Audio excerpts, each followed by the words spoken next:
My channel KD प्रयास academy. और इस आज की जो वीडियो है वो 21 जनवरी 2024 में जो पेपर हुआ था सीटेट का, उसका पेपर 1 है, जिसको आज हम लोग सीडीपी के 30 क्वेश्चंस जो है वो आज हम लोग देखेंगे। अगर आप सीटेट पेपर की तैयारी कर रहे हैं और पहले किसी भी कारण से आपका नंबर किसी भी 1 नंबर 2 नंबर या किसी भी वजह से अगर आपका क्वालिफाई नहीं हुआ है, तो आपको सबसे पहले करंट जो पेपर हुए हैं उस पेपर को एनालाइज ज़रूर करना चाहिए कि उसमें किस तरीके के क्वेश्चन पूछे गए हैं। किसी भी एग्ज़ाम की तैयारी होती है तो सीटेट और उसके साथ साथ एक पेपर ज़रूर देखना चाहिए। तो उसी के लिए आपको 2024 में जो एक पेपर हुआ है उसको आज हम लोग सीडीपी के 30 क्वेश्चंस देखेंगे और उसके बेसिस पे अपनी तैयारी स्टार्ट करेंगे। चलिए क्वेश्चन स्टार्ट करते हैं। और ये है हमारा बुकलेट,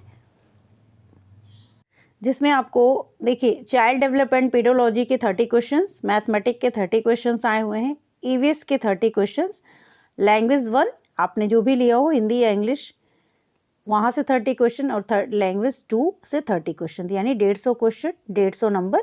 और यही होता है पेपर 1 का सिलेबस। डिटेल में सिलेबस आपके साथ हम लोग बाद में डिस्कस करेंगे और आप लोग खुद से भी डाउनलोड कर सकते हैं। तो यहाँ से हम लोग क्वेश्चन देखते हैं कि इस ईयर में कैसे क्वेश्चंस आए थे। ठीक है, तो जो पहला क्वेश्चन है वो है हमारा बाल विकास व शिक्षा शास्त्र यानी चाइल्ड डेवलपमेंट पेडोलॉजी से। पहला क्वेश्चन कहता है कि कक्षा में खेल प्रतियोगिता में हिस्सा लेते समय तनुज अपने दोस्त से कहता है कि वह भाला फेंकने में हिस्सा लेगा और रस्सी कूदने में उसकी बहन हिस्सा ले सकती है क्योंकि वह लड़की है और लड़कियां भला भाला नहीं फेंक सकती। यह को प्रदर्शित करता है। तो आप इस यहाँ पे देख सकते हैं कि एक तरीके से यहाँ पे जेंडर की बात की गई है और सारे ऑप्शन आपके जेंडर से ही दिए गए हैं, लेकिन इन सब में से आपका ऑप्शन कौन सा सही होगा। तो यहाँ पे जो राइट आंसर है वो है आपका रूढ़िवादिता, क्योंकि यहाँ पे जो पहले के लोग जैसा सोचते थे वैसी ही रूढ़िवादिता की बात की गई है। तो यहाँ पे जेंडर रूढ़िवादिता यानी जेंडर स्टीरियोटाइपिंग यहाँ पे आपका राइट आंसर हो जाएगा। ठीक है, नेक्स्ट वीडियो देखते हैं। नेक्स्ट क्वेश्चन क्या है, while divergent thinking dash convergent thinking dash. अपसारी चिंतन जबकि अभिसारी चिंतन कई उत्तरों को प्रोत्साहित करता है, एक सही समाधान पर स्थित है। तो दोनों जो डैश जगह है वहाँ पे क्या फेल होगा इसको बताना है।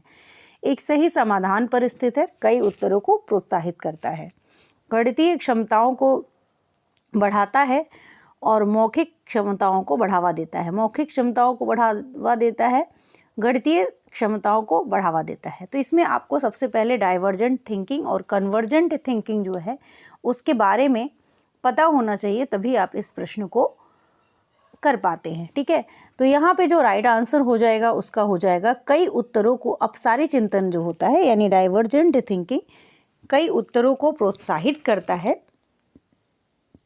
और जबकि अभिसारी चिंतन यानी कन्वर्जेंट थिंकिंग जो है एक सही समाधान पर स्थिर है। ठीक है, तो यहाँ पे राइट आंसर जो हो जाएगा वो हो जाएगा option number 1। Next question, which of the following statement about inclusive education is not correct. तो यहाँ पे नॉट करेक्ट पूछा गया है और समावेशी शिक्षा की बात की गई है, जो कि आपके सिलेबस का एक महत्वपूर्ण पार्ट है जिसको आप लोगों को इस टॉपिक को अच्छे से पढ़ना चाहिए। तो एक तरीके से ये पेपर एनालिसिस भी है कि कहाँ से क्वेश्चंस पूछे ही गए हैं और किस पार्ट को तो बिल्कुल भी इग्नोर नहीं करना है। तो जो भी चीज़ें इस पेपर में करंट पेपर में आई हुई हैं नेक्स्ट पेपर भी उसी बेस पे होगा। ठीक है, आगे के पेपर हो सकता है कि सिलेबस चेंज हो जाए या कुछ हो जाए तो वो चेंज हो सकते हैं, लेकिन अभी जो आने वाला है जुलाई में पेपर आपका जो होगा वो आपका इसी बेसिस पे होगा। तो यहाँ पे इस बात को ध्यान रखिएगा कि ये पेपर आपके लिए एक तरीके से एक इंडिकेशन है पेपर किस तरीके का आता है। तो इसको अच्छे से एनालाइज करके आप अपने आगे की स्ट्रेटेजी ज़रूर बनाइए। ठीक है, तो समावेशी शिक्षा के बारे में सही नहीं है पूछा गया है। समावेशी शिक्षण का अर्थ है ऐसे तरीकों से शिक्षण जो बहिष्कृत न करे। समावेशी शिक्षण का अर्थ है उस शिक्षा शास्त्र को अपनाना जो सभी शिक्षार्थियों की आवश्यकताओं का समर्थन करता है। एक समावेशी शिक्षा भाषा शैली में अंतर को समायोजित करती है और सहयोग को बढ़ावा देती है। 4th, निश्चित पाठ्यचर्या और मानक मूल्यांकन के आसपास की ही एक समावेशी कक्षा का केंद्र होता है।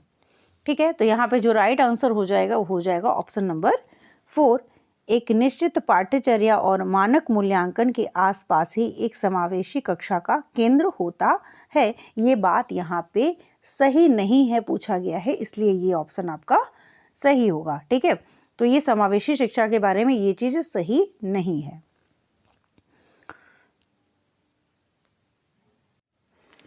फोर्थ क्वेश्चन है हमारा assertion and reason.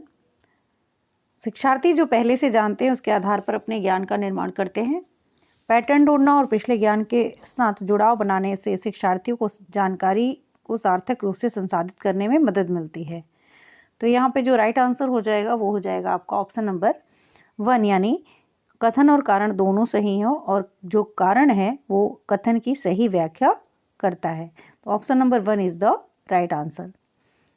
Next question है वो भी असर्शनिज्म पे है। बच्चों द्वारा बचपन अलग अलग संस्कृतियों में अलग अलग तरह से अनुभव किया जाता है। कारण है बच्चों का विकास सार्वभौमिक है। तो यहाँ पे जो आपका राइट ऑप्शन हो जाएगा वो हो जाएगा आपका ऑप्शन नंबर 3, यानी जो अभिकथन है वो सही है लेकिन जो उसका रीज़न दिया गया है, कारण दिया गया है, वो है गलत। ठीक है, तो option number 3 is the right answer. Next question अभिप्रेरणा से संबंधित है। तो according to attribution theory of motivation which of the following is more likely to result in persistent effort and improved performance. अभिप्रेरणा के आरोपण सिद्धांत के अनुसार निम्नलिखित में से किससे लगातार कोशिश और बेहतर प्रदर्शन की संभावना है? सफलता के लिए आंतरिक आरोपण और असफलता के लिए बाहरी आरोपण, सफलता के लिए बाहरी आरोपण और असफलता के लिए आंतरिक, असफलता और सफलता दोनों के लिए आंतरिक, या असफलता और सफलता दोनों के लिए बाहरी आरोपण। तो यहाँ पे जो राइट आंसर हो जाएगा वो हो जाएगा आपका ऑप्शन नंबर 3, यानी असफलता और सफलता दोनों के लिए आंतरिक आरोपण, ये बेहतर प्रदर्शन की संभावना है। ठीक है, Which of the following is a key principle of progressive education? Standardized testing is the best way to measure student learning. Students should be passive recipient of knowledge from their teachers. Learning should be based on authentic task. Curriculum should be predetermined and universal. तो निम्नलिखित में से कौन सा प्रगतिशील शिक्षा का एक प्रमुख सिद्धांत है? छात्रों के सीखने को मापने के लिए मानकीकृत परीक्षण सबसे अच्छा तरीका होता है। या ऑप्शन सेकंड कहता है कि छात्रों को अपने शिक्षकों से ज्ञान का निष्क्रिय प्राप्त करता होना चाहिए। सीखना प्रामाणिक कार्यों पर आधारित होना चाहिए। पाठ्यचर्या पूर्व निर्धारित और सार्वभौमिक होनी चाहिए। तो यहाँ पे सीखना प्रामाणिक और कार्यों पर आधारित होना चाहिए, ये ऑप्शन आपका सही हो जाएगा। ठीक है, तो यहाँ पे राइट आंसर जो हो जाएगा वो हो जाएगा option number 3। Reasoning, thinking and problem solving are explained in which aspect of development? Social development, cognitive development, moral development या motor development? तो विकास के किस पहलू में तर्क, चिंतन और समस्या समाधान की व्याख्या की जाती है? सामाजिक विकास, संज्ञानात्मक, गतिक या नैतिक? तो यहाँ पे जो आपका राइट आंसर हो जाएगा वो हो जाएगा संज्ञानात्मक विकास में तर्क, चिंतन और समस्या समाधान की व्याख्या की जाती है। ठीक है, तो option number 2 is the right answer. Next question देखते हैं, क्वेश्चन नंबर 9। लेव Vygotsky proposes that dash is important for self regulation in children. यानी लेव वाइगोस्की प्रस्तावित करते हैं कि डैश जो भी है यहाँ पे खालिस्तान में क्या भरा जाएगा, बच्चों में स्वनियमन के लिए महत्वपूर्ण है। तो असंतुलन, निजी वाक, अनुकूलन या संगठन, यानी डिसइक्विलिब्रियम, इनर स्पीच, एडॉप्टेशन या ऑर्गेनाइजेशन। तो अकॉर्डिंग टू लेव वाइगोस्की यहाँ पे जो राइट आंसर हो जाएगा वो हो जाएगा इनर स्पीच, यानी निजी वाक। ठीक है, बच्चों में स्वनियमन के लिए महत्वपूर्ण है। क्वेश्चन नंबर 10 जो है लॉरेंस कोहलबर्ग से संबंधित, और असर्शन अभिकथन कहता है कि लॉरेंस कोहलबर्ग के नैतिक सिद्धांत विकास सिद्धांत में बच्चे कार्यों को उनके परिणाम के आधार पर अच्छा या बुरा समझने से इस समझ पर पहुंचते हैं कि नियम और कानून नम्य और बदले जा सकते हैं। कारण है कि लॉरेंस कोलबर्ग का तर्क है कि नैतिक विकास क्रमिक रूप से चरणों में होता है। तो यहाँ पे जो राइट आंसर हो जाएगा वो है ऑप्शन नंबर 1। यानी जो कथन और कारण जो है वो दोनों सत्य है और जो कारण है वो कथन की सही व्याख्या करता है। ठीक है। क्वेश्चन नंबर 11 कहता है कि हार्वर्ड गार्डनर के बहुबुद्धि के सिद्धांत के अनुसार निम्नलिखित में से कौन सा सेट बुद्धि और उससे संबंधित विशेषताओं के सही मेल का प्रतिनिधित्व करता है। तो यहाँ पे ऑप्शन देखेंगे हम। अंतर्वैयक्तिक, दूसरों को समझने और उनके साथ संबंध स्थापित करने के कौशल, तार्किक, गणितीय, नृत्य या क्रीड़ा संबंधी क्षमताएं, संगीत में प्रदर्शन या रचना करने के कौशल, स्थानिक प्राकृतिक वातावरण की सराहना करने के कौशल। राइट आंसर हो जाएगा यहाँ पे आपका ऑप्शन नंबर 3, संगीत में प्रदर्शन या रचना करने के कौशल। Question number 12, which of the following statement is not correct about learning. तो learning depends on learner previous knowledge, learning implies और reorganisation of prior conceptual schemes, learning is facilitated by social action, learning as a product rather than a process. तो कौन सा कथन अधिगम के बारे में सही नहीं है? अधिगम शिक्षार्थी के पूर्व ज्ञान पर निर्भर करता है। अधिगम का तात्पर्य पूर्व वैचारिक स्कीम्स के पुनर्गठन से है। अधिगम सामाजिक क्रिया द्वारा संसाधित होती है, या अधिगम एक प्रक्रिया नहीं अपितु एक उत्पाद है। तो जो राइट आंसर हो जाएगा वो हो जाएगा अधिगम एक प्रक्रिया नहीं अपितु एक उत्पाद है। ये ऑप्शन आपका सही हो जाएगा। ठीक है।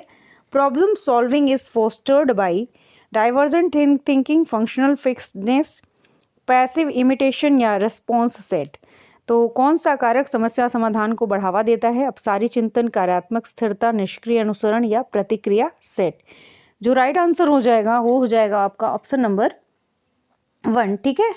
तो यहाँ पे ऑप्शन नंबर 1 क्या है हमारा? अपसारी चिंतन यानी डाइवर्जेंट थिंकिंग। डाइवर्जेंट थिंकिंग जो है वो समस्या समाधान को बढ़ावा देता है। कोहलबर्ग के नैतिक 14, क्वेश्चन नंबर 14 कहता है कि कोहलबर्ग के नैतिक विकास सिद्धांत के अनुसार किस स्तर पर बच्चे आत्म केंद्रित होते हैं और किसी कार्य को करने में अपना ही लाभ देखते हैं? पहले स्तर के पहले चरण में, पहले स्तर के दूसरे चरण में, दूसरे स्तर के तीसरे चरण में, या तीसरे स्तर के 5वें चरण में। तो यहाँ पे जो राइट आंसर हो जाएगा वो हो जाएगा आपका ऑप्शन नंबर 2, यानी पहले स्तर के दूसरे चरण में।